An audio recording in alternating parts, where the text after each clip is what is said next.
अस्सलामुअलैकुम, मेरा नाम है मोहम्मद हसन राजा और आप लोग देख रहे हैं व्यू स्टडी विद हसन। आज हम पार्ट 301 का लेक्चर नंबर 3 कवर करेंगे, जो कि है अलीगढ़ मूवमेंट। इसमें मेनली मैंने आपके कुछ डेट्स वगैरह आपको याद करवानी है, कुछ चीज़ें आपको बतानी है। 1857 में जंग आज़ादी शुरू हुई थी, वॉर ऑफ इंडिपेंडेंस, ये याद रखना है आपने। उसके बाद फिर कौन रिस्पॉन्सिबल था इसका अंग्रेज़ों के मुताबिक, तो कौन था? Muslims were responsible for this war.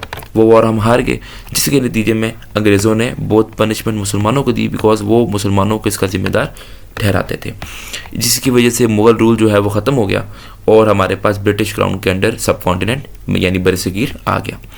Sir Syed Ahmad Khan to made progress education the way to progress. अब देखें, सर सैयद अहमद ख़ान उन्होंने हमेशा मुसलमानों को इस चीज़ की तालीम दी कि they have to get modern education, they have to stay away from politics at that point, because उन्होंने अंग्रेज़ों का हिंदुओं का मुकाबला करना था और उनका मुकाबला करने के लिए उनको मॉडर्न एजुकेशन की बहुत ज़्यादा ज़रूरत थी। The policy restricted Arabic, Persian and religious education schools and made English as the only medium of instruction as well as देखें, अब जो 1835 में ये पॉलिसी बनी उसमें अरेबिक, पर्शियन और रिलीजियस एजुकेशन तो ख़त्म होगी, यानी मुसलमानों के लिए इंग्लिश सीखना बहुत ही मुश्किल, बहुत ही ईजी, बहुत ही ज़रूरी हो गया था और इंग्लिश को ऑफिशियल लैंग्वेज बना दिया गया 1835 में। Modern education became the pivot means the most important point of this movement for the regeneration of Indian Muslims which brought a complete orientation in their lives to transform the Muslim minds. Hali and Shibli were also associated with the Aligarh movement. नाम आपने याद रखने हैं। Sir Syed first and foremost objective was to modernise the Muslims. उनका ये कहना था कि वेस्टर्न फिलोसफी, इंग्लिश लिटरेचर को सीखना इस टाइम ज़रूरी है क्योंकि उनको मुकाबला करना है हिंदुओं का, और वो अपने आप को अगर मॉडर्नाइज नहीं करेंगे तो वो लोग पीछे रह जाएंगे। Therefore in order to fulfil desire he started the Aligarh movement as well. अब अलीगढ़ मूवमेंट के ऑब्जेक्टिव्स क्या थे? To remove the state of tension between the Muslims and the British, ताकि ब्रिटिश के लिए लॉयल्टी बनाए कि ब्रिटिश को अंदाजा हो कि Muslims are loyal for us, वो हमारे दुश्मन नहीं है। And to induce them to get jobs and other facilities under the new government, और उनको इस बात पर आमादा करना कि वो लोग नई जॉब्स और नई फैसिलिटीज लेकर आए। Sir Syed Ahmad Khan was able to attract a number of sincere friends. ये आपने इतना खास आपको नहीं ज़रूरत इसको याद करने की, बट एक बारी पढ़ लीजिएगा।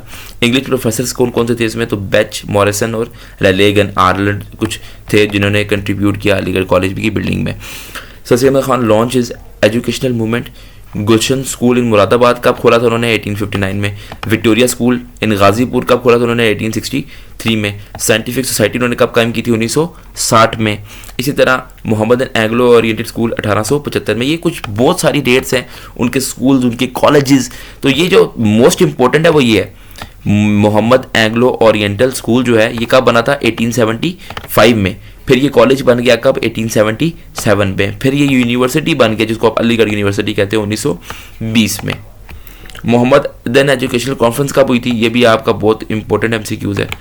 तो मोहम्मदन एजुकेशनल कॉन्फ्रेंस जो है वो हुई थी आपकी 1886 में। अच्छा, उसके बाद रिसाला इस्बाब बगावत हिंद 1858 में आया था। बाकी आपने कुछ खास उसमें से याद नहीं करना। अब देखें, अगर मैं आपको सम अप करूँ ना इस लेक्चर को, तो इस लेक्चर में आपने मेनली पढ़ा एजुकेशनल डेवलपमेंट, एजुकेशनल मूवमेंट, जो कि अलीगढ़ मूवमेंट के नाम से मशहूर है। और सर सैयद अहमद खान ने स्ट्राइव किया था because they wanted to modernise the Muslims so that they can easily accommodate और they can easily fight with the Hindus. और मॉडर्नली उनको फाइट करने के लिए एजुकेशन की बहुत ज़्यादा ज़रूरत थी। अगर आपको इस लेक्चर में कोई भी प्रॉब्लम हो, कोई भी डिस्कशन आपने करनी हो, तो you can also email me और you can also comment. Take care.